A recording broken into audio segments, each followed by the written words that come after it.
حضور اگر آپ تھوڑی دیر کے لیے سنجیدہ ہو جائیں تو آج لمحہ فکریہ کے حوالے سے میں کچھ انتہائی افسوسناک اعداد و شمار آپ کی خدمت میں پیش کرنا چاہ رہا ہوں. جی کریں پیش. 7 بسکٹ ہیں یا کو پیزا شیزا ہے؟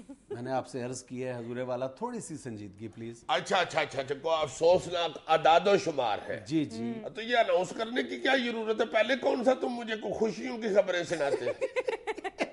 سنائیں بسم اللہ کریں. لمحہ فکریہ یہ ہے حضور والا کہ پوری دنیا میں اس وقت انتہائی تیزی سے حلال فوڈ انڈسٹری فلرش کر رہی ہے بلکہ رول کر رہی ہے.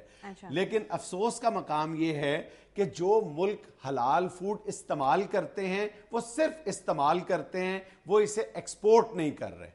اچھا. یعنی اس وقت ایک اندازے کے مطابق صرف یورپ میں حلال فوڈ انڈسٹری کا جو حجم ہے وہ $66 ارب سے تجاوز کر چکا ہے. 66 بلین ڈالرز.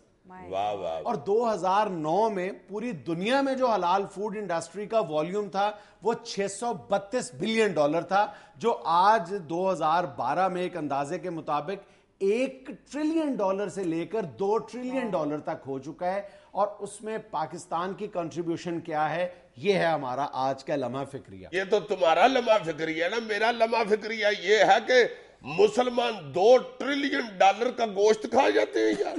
یار حلال فوڈ انڈسٹری صرف گوشت تک محدود نہیں ہے. اچھا. یہ جو ہم چپس کھاتے ہیں, بسکٹس کھاتے ہیں, جتنی بھی چیزیں استعمال ہوتے ہیں, سر جتنی خواتین پروڈکٹ کاسمیٹک کے طور پہ یوز کرتی ہیں اس میں حلال کا, اس میں حلال اور حرام کی تخصیص موجود ہے. اور پوری دنیا کے مسلمان اس بات کا خیال رکھتے ہیں. یہ جو ہم ٹوتھ برش استعمال کرتے ہیں, ٹوتھ پیسٹ استعمال کرتے ہیں, مسلمان دنیا بھر کے اس بات کا خیال رکھتے ہیں کہ کیا اس پر حلال کی مہر لگی ہوئی ہے یا نہیں.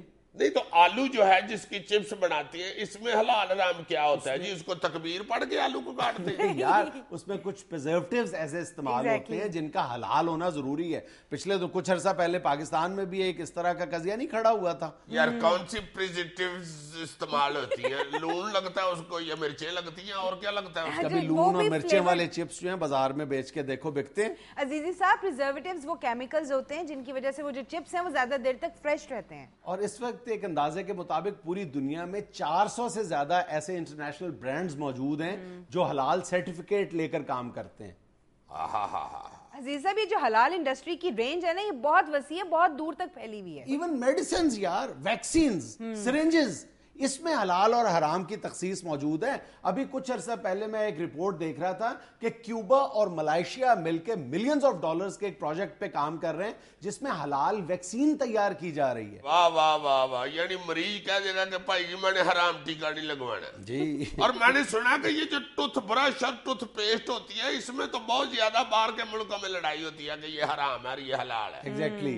اچھا یہ جو حلال فوڈ انڈسٹری ہے اس میں ملیشیا ہی ورلڈ لیڈر ہے؟ نہیں, غالباً مسلمان ملکوں میں ملائیشیا سر فہرست ہے, لیکن حلال فوڈ انڈسٹریز کی اگر ٹاپ 10 ملکوں کی لسٹ بنائی جائے تو ان میں ایک بھی اسلامی ملک شامل نہیں ہے.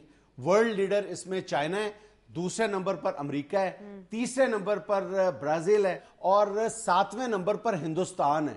اچھا. برازیل اس وقت 100 سے زیادہ ملکوں میں حلال فوڈز بھیج رہا ہے. ہائے تو وہ ہم ان 100 ملکوں میں آتے ہیں ایگزیکٹلی, ہم انہی ریسیونگ اینڈ پہ ہیں نا.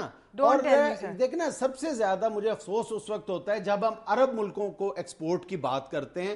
جتنی بھی مجھے وہاں پر خود اتنے سال رہنے کا اتفاق ہوا ہے, دل کڑتا ہے یقین کرو جب وہاں پر تمام آپ فریزرز میں, تمام آپ جتنے ڈپارٹمنٹل سٹورز ہیں ان کے ریکس پر آپ ہندوستانی پروڈکٹس دیکھتے ہیں اور وہ تمام وہ پروڈکٹس ہیں جو پاکستان میں ہندوستان سے زیادہ اعلیٰ کوالٹی کی پیدا ہوتی ہیں اور تیار ہوتی ہیں. اور یقین کرو اس حوالے سے ہندوستانی حکومت اس قدر ویجیلنٹ ہے, اس کو اس بات کا احساس ہے کہ عرب ملکوں میں پاکستانی جو فوڈ آئٹمز ہیں, حلال فوڈ آئٹمز, ان کی ہمارے سے زیادہ گنجائش موجود ہے.